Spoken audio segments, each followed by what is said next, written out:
5 important rules for studying English. 1. Don't study grammar too much. This rule might sound strange to many ESL students, but it is one of the most important rules. If you want to pass examinations, then study grammar. However, if you want to become fluent in English, then you should try to learn English without studying the grammar. Studying grammar will only slow you down and confuse you. You will think about the rules when creating sentences instead of naturally saying a sentence like a native. Remember that only a small fraction of English speakers know more than 20% of all the grammar rules. Many ESL students know more grammar than native speakers. I can confidently say this with experience. I am a native English speaker, majored in English literature, and have been teaching English for more than 10 years. However, many of my students know more details about English grammar than I do. I can easily look up the definition and apply it, but I don't know it off the top of my head. I often ask my native English friends some grammar questions, and only a few of them know the correct answer.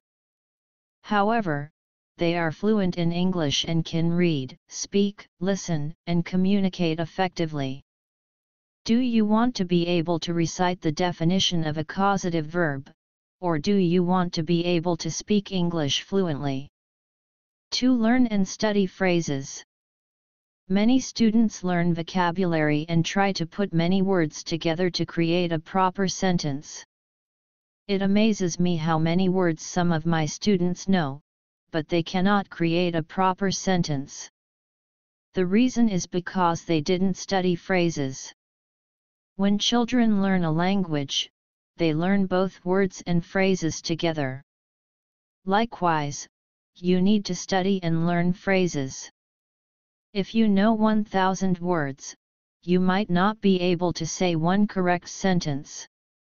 But if you know one phrase, you can make hundreds of correct sentences. If you know 100 phrases, you will be surprised at how many correct sentences you will be able to say. Finally, when you know only 1,000 phrases, you will be almost a fluent English speaker. The English Speaking Basics section is a great example of making numerous sentences with a single phrase. So don't spend hours and hours learning many different words. Use that time to study phrases instead and you will be closer to English fluency. Don't translate. When you want to create an English sentence, do not translate the words from your mother tongue. The order of words is probably completely different and you will be both slow and incorrect by doing this. Instead, learn phrases and sentences so you don't have to think about the words you are saying. It should be automatic. Another problem with translating is that you will be trying to incorporate grammar rules that you have learned. Translating and thinking about the grammar to create English sentences is incorrect and should be avoided. 3. Reading and listening is not enough. Practice speaking what you hear.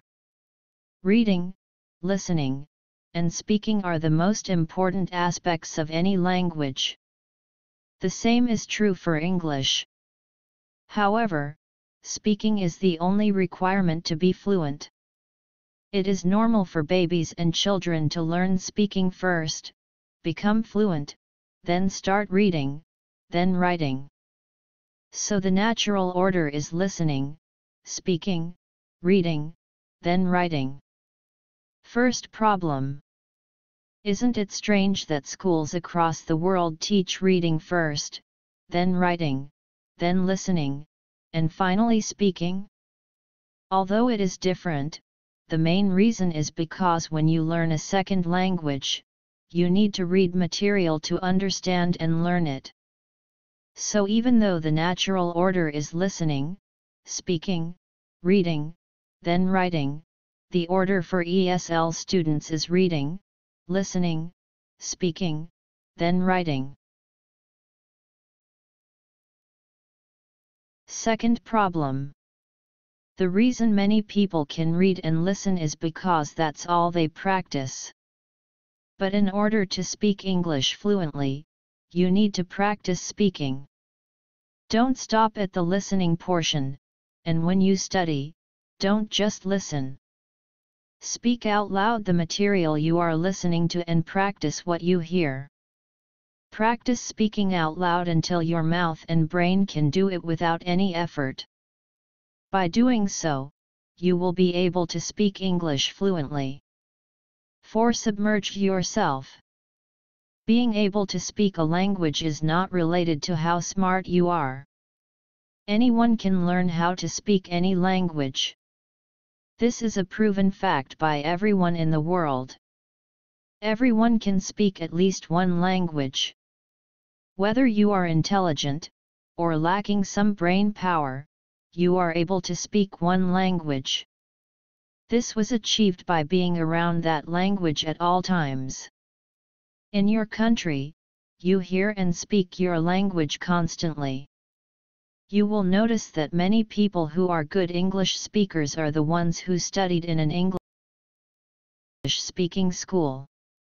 They can speak English not because they went to an English-speaking school,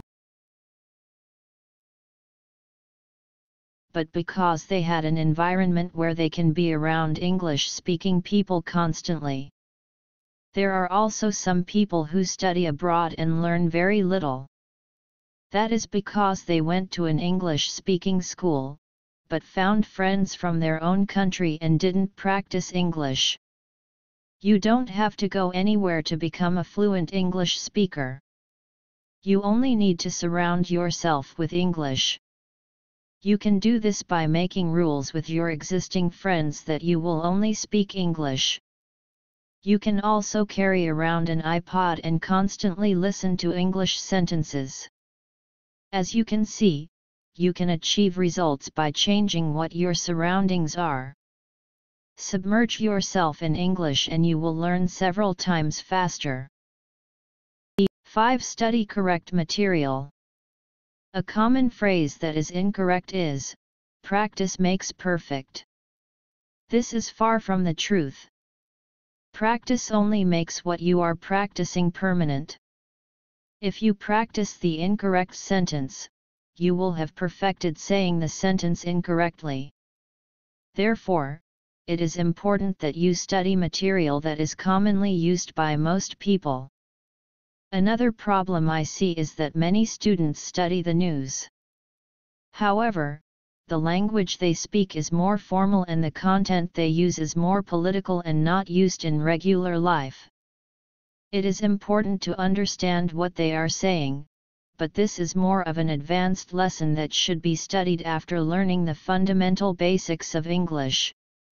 Studying English with a friend who is not a native English speaker is both good and bad. You should be aware of the pros and cons of speaking with a non-native friend. Practicing with a non-native person will give you practice. You can also motivate each other and point out basic mistakes. But you might pick up bad habits from one another if you are not sure about what are correct and incorrect sentences.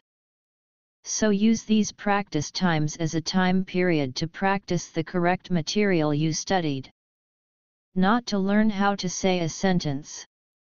In short, study English material that you can trust, that is commonly used, and that is correct.